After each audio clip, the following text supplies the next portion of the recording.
Hello, welcome back to my channel. So this video is going to be the 200 subscriber Q&A video.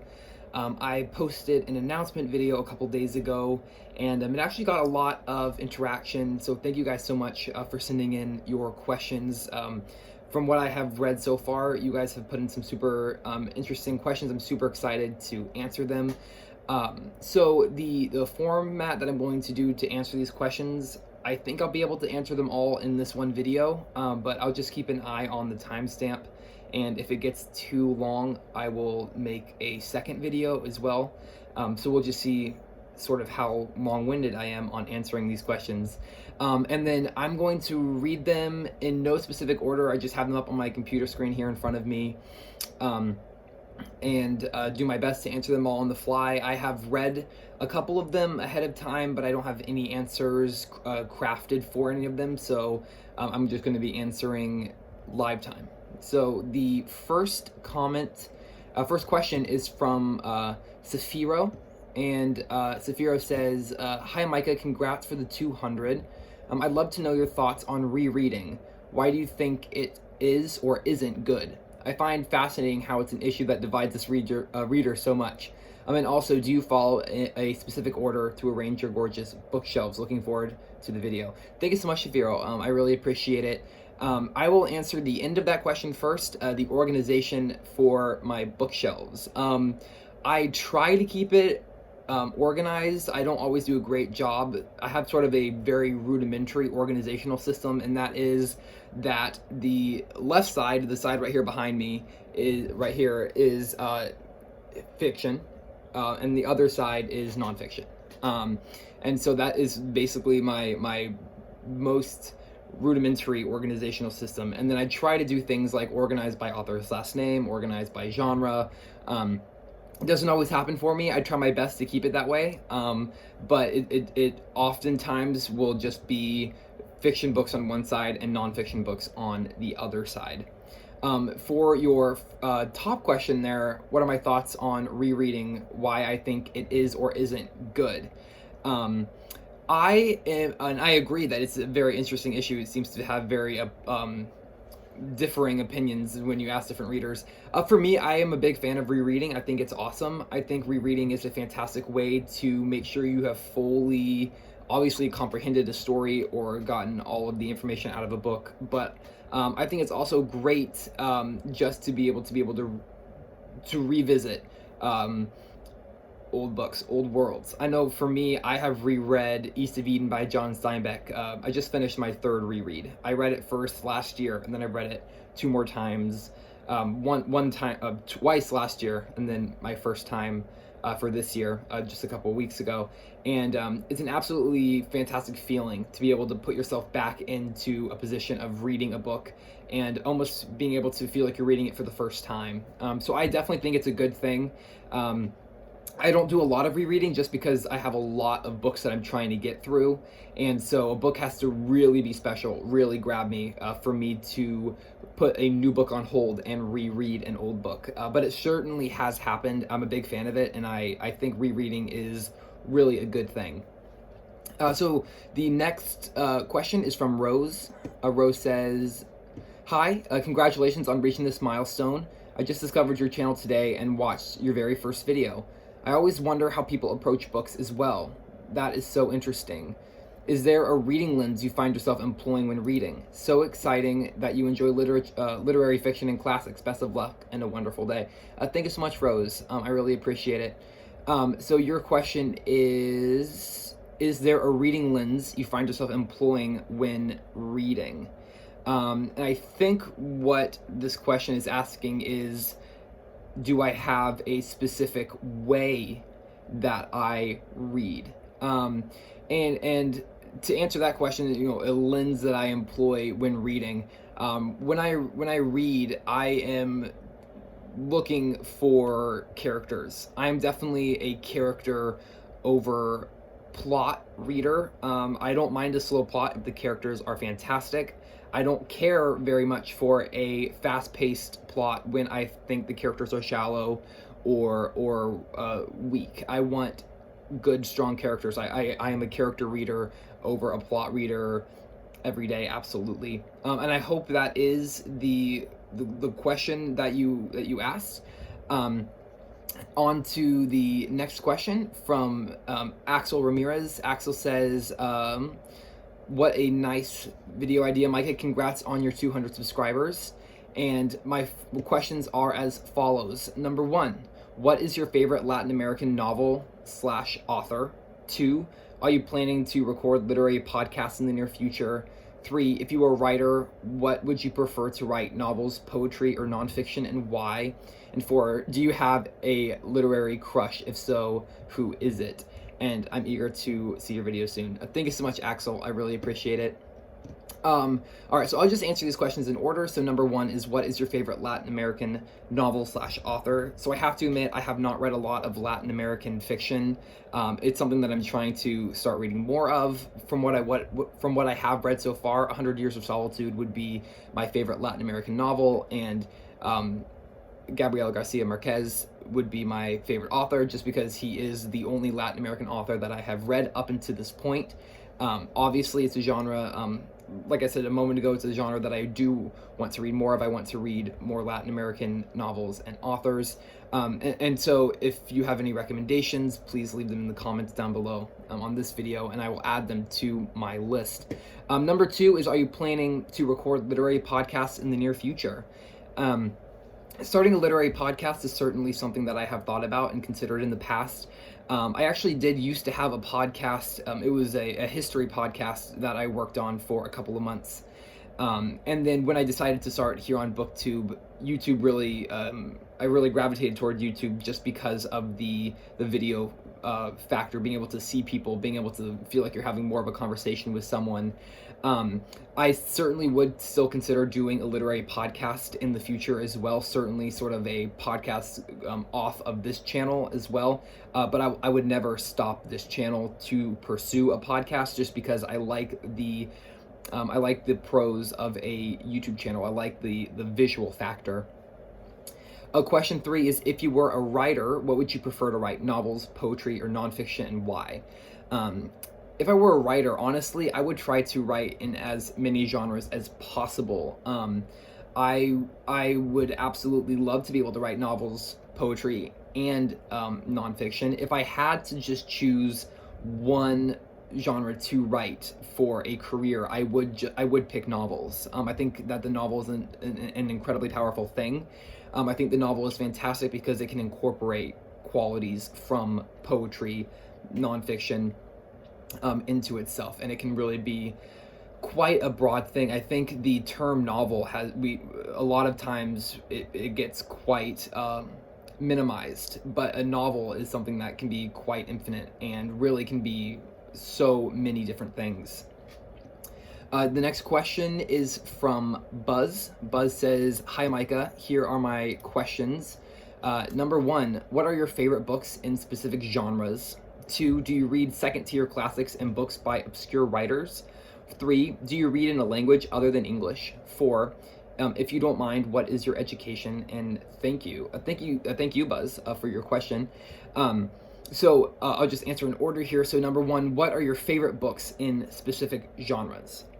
So as far as genres, right now I've been reading a lot of classics basically this entire year. So all of 2022 so far has been classics for me. A couple science fiction novels, a couple fantasy novels sprinkled in there, but primarily classics for this year. So my favorite classic so far is something that's a really hard question for me to answer because I have so many favorites. My all-time favorite classic as of right now is most likely Les Mis by Victor Hugo. That could obviously change, and I'm sure it will change as I continue to read more and more. My second favorite classic would be Jane Eyre, but my first favorite classic is definitely Les Mis. As far as other genres, The Left Hand of Darkness would probably be my favorite science fiction novel that I have read, but I have not read a lot in that genre. And so I would have to say The Lord of the Rings or The Hobbit would be my favorite in fantasy. But right now I'm reading a lot of classics, but as I do want to spread out my genre reading in the near future. Question 2 is, do you read second-tier classics and books by obscure writers? I do. I think it's really important to find those more obscure writers. I really love doing digging and finding more obscure books that don't make it onto the top 100 or top 500 classics lists. I think that it's good to give all writers equal attention. Question 3 is, do you read in a language other than English? I do not. I am solely an English reader. That is certainly something that I'm working on changing at the moment, but as of right now, English is my main speaking and main reading language. Question 4 is, if you don't mind, what is your education? So I'm currently a college student. I am enrolled in a local community college working on my college transfer degree to then move on to a 4-year university. The next question is from Mary Tumulty. Mary says, congratulations, Micah. Best wishes for the continued growth of your channel. Will you be reading more Hardy novels for Victober? Thank you so much, Mary. I really appreciate it. And absolutely, I am planning on reading the rest of Hardy's novels for Victober. Absolutely. I have read, I believe it's 4 of his novels at this point. So I still have a couple remaining, and absolutely, I'm hoping to knock the rest of those off during Victober, which I am super excited about. It'll be my first time to be able to participate in Victober. I have seen plenty of Victobers in the past, but I never had a channel active, and so I'm super excited for that. The next question here is from Vidania Silverscribe. Vidania says, hello, Micah. Congratulations on the 200 subs. I was wondering if you would have the chance to live yourself the adventures that happened in a single book. Which would it be? I can't wait for your Q&A video. I have seen already so many nice questions in the comments. It'll be so fun to watch. Thank you, Vidania. I really appreciate it. So your question, if I could live any adventure from a book, which would it be? And that is a very tough question. For me, just because of the childhood memories that I have associated with it, I would have to say The Hobbit by Tolkien. That is one of the first books that got me really excited about reading and really into reading, and so it's always had a very special place with me. And so I would certainly have to say I would have to join in on The Hobbit. The next question is from Michael Romeo Talks Books, and Michael says, congratulations on reaching 200 subscribers. Seeing that you read a lot of classics, I'm curious if you ever plan to tackle contemporary literature. I absolutely do want to tackle more contemporary literature in the future. Because I came to reading a little bit late, not that late, but slightly later than other readers here on BookTube, I'm trying to tick off as many of the classics as I can from my reading list before moving on to more contemporary novels. But it is certainly something that's on my radar, something that I'm very excited about. And I'm even not opposed to reading contemporary literature right now at this point. It's just more that I have decided to focus pretty heavily my reading efforts on to classics.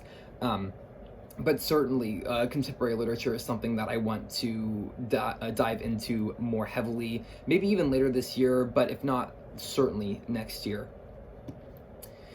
The next question is from Colin Baldwin. Colin says, hi, Micah, congrats on the 200 milestone. This Q&A idea is great.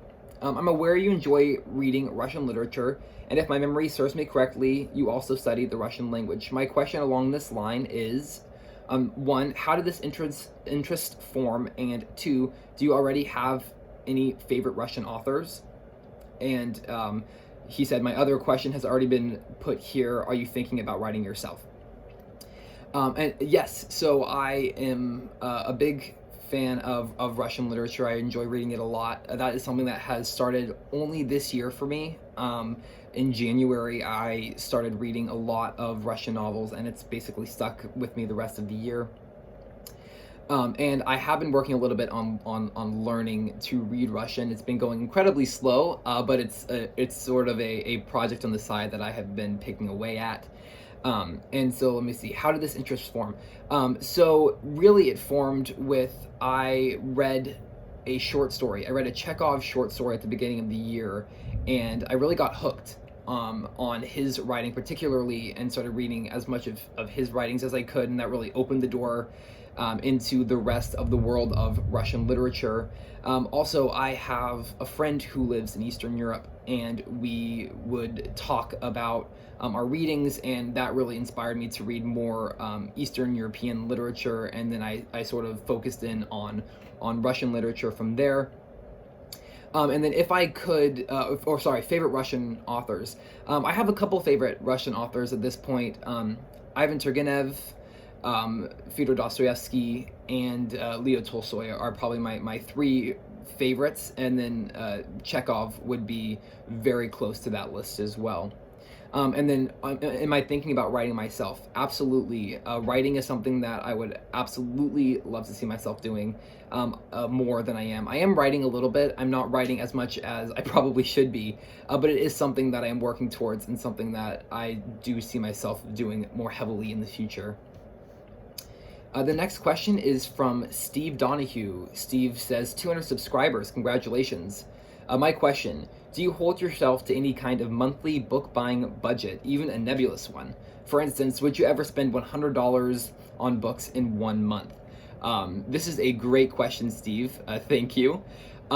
So I don't have any really tangible budget for buying books every month. It's probably something that I should have to keep myself from spending too much money on books on a monthly basis.